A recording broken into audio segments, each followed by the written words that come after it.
Hello guys, welcome to my YouTube channel. ఇంట్లోనే wheat pizza చేసుకోవడం ఎలానో చూడండి.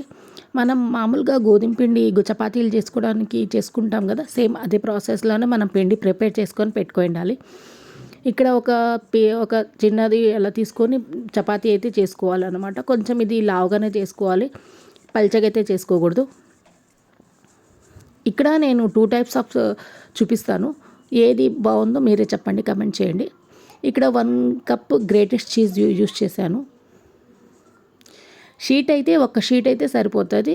ఇక్కడ నేను చిన్న కప్ అయితే పట్టింది దీనికి. మళ్ళీ ఫోల్డ్ చేసుకొని మళ్ళీ చపాతీ ఇలాగ ఎలా చేసుకుంటారో అలాగే చేసుకోవాలి. కొంచెం పొట్టి పిండి వేసుకొని చేసుకోవడమే అన్నమాట.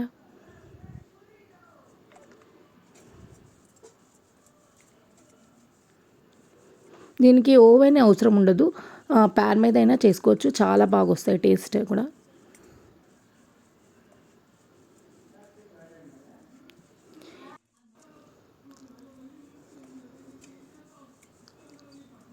ఈ మందం ఉన్నా సరిపోతుంది మనకి. ఒక స్పోర్క్ కానీ నైఫ్ కానీ అలా తీసుకొని అలా కుచ్చుకోవాలన్నమాట. ఎందుకంటే కొంచెం అలా చేసుకుంటే లోపల కూడా కుక్ అవుతుంది.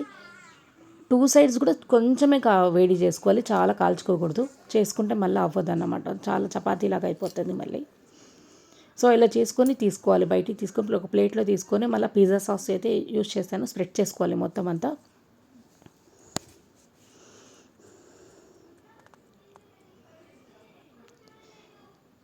తర్వాత కొంచెం చీజ్ వేసుకున్నాను. కొంచెమే స్ప్రెడ్ చేసుకోవాలి, చాలా వేసుకోకూడదు. ఇప్పుడు ఫస్ట్లో కొంచెం వేసుకోవాలి. తర్వాత వెజ్జెస్ పెట్టుకోవాలి. నేను ఇక్కడ ఆనియన్, క్యాప్సికమ్ మాత్రమే యూజ్ చేశాను. మీరు కావాలన్నా పన్నీర్ కానీ, స్వీట్ కార్న్ కానీ, ఆలివ్స్ కానీ ఏదైనా యూజ్ చేసుకోవచ్చు. నేను ఇక్కడ క్యాప్సికమ్ కూడా చిన్నవి కట్ చేసుకున్నాను. ఇక్కడ నేను 2 టైప్స్ చూపిస్తున్నాను, ప్యాన్ మీద ఒకటి, అలాగే ఓవెన్లో ఒకటి. మీరు ఏది బాగుంటే అది చేసుకోండి. 2 టేస్ట్ బాగున్నాయి.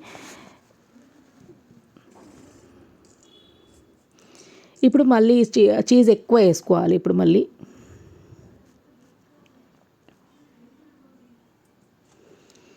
చీజ్ వేసుకొని మళ్ళీ ప్యాన్ మీద పెట్టేసుకోవాలి. మీడియం ఫ్లేమ్లో పెట్టేసుకోవాలన్నమాట. పెట్టేసుకొని లిడ్ పెట్టేసుకోవాలి దానికి. మళ్ళీ అంటే లోపల బాగా కుక్ అవుతుంది. ఒక 10 మినిట్స్ పెట్టుకుంటే సరిపోతుంది. మళ్ళీ చిల్లీ ఫ్లేక్స్ వేసుకొని సర్వ్ చేసుకోవడం అన్నమాట. టేస్ట్ అయితే చాలా బాగుంది. పిల్లలు కూడా చాలా ఇష్టంగా తిన్నారు యాక్చువల్లీ. వెనక్కి చూడండి, బాగా కుక్ అయింది చూడండి, చాలా బాగా కుక్ అయింది even. And thanks for watching. ఇది ఓవెన్లో చేసినది.